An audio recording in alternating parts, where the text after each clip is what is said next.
একটা চোরকে ধরে যদি বাইতুল মুকাররমের সামনে আমার বন্ধুগণ ওই চোরকে ধরে যদি তার হাতটা কেটে দেওয়া হতো, আমার বন্ধুগণ বাংলাদেশের যত চোর ছিল সব চোরগুলো চুরি করা ছেড়ে দিয়ে আল্লাহর অলিতে পরিণত হয়ে যেত। ঠিক কিনা বলে আমার ভাইয়েরা?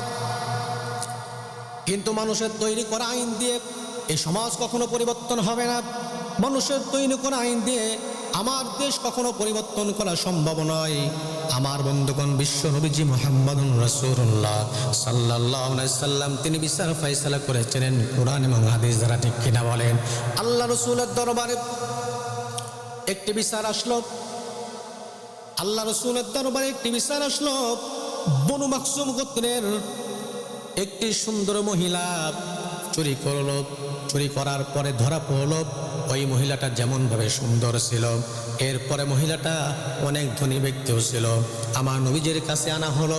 আমার নবীজির কাছে এনে ডাক দিয়ে বললেন, ইয়া রাসূলুল্লাহ, ইয়া হাবিবাল্লাহ, বনু মাখজুম গোত্রের এই মহিলাটা চুরি করেছে, তার বিচারটা কি হবে আপনি বলে দেন। আমার নবীজি ডাক দিয়ে বললেন, ও আমার সাহাবীরা, আমি নবীজি বলে দিলাম, ওই মহিলাটার হাতটা তোমরা কেটে দাও। জোরে বলুন সুবহানাল্লাহ। সাহাবায়ে কিরামদের মধ্যে কানাঘুষা শুরু হয়ে গেল।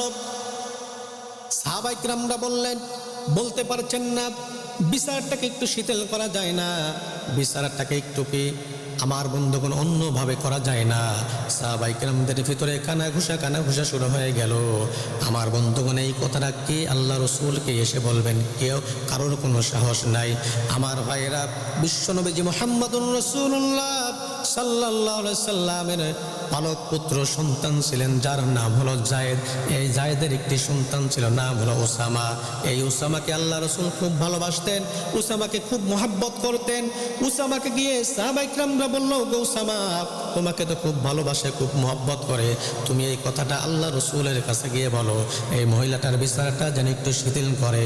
আল্লাহ রাসূলের কাছে গিয়ে উসামা ডাক দিয়ে বললেন, দাদা যান, আপনি কি এই মহিলাটার বিচারটাকে একটু শিথিল করতে পারেন না? বিচারটাকে কি অন্যভাবে করা যায় না? আল্লাহ রাসূল ডেকে গেলেন। বিশ্বনবীজির চেহারা মোবারক লাল হয়ে গেল।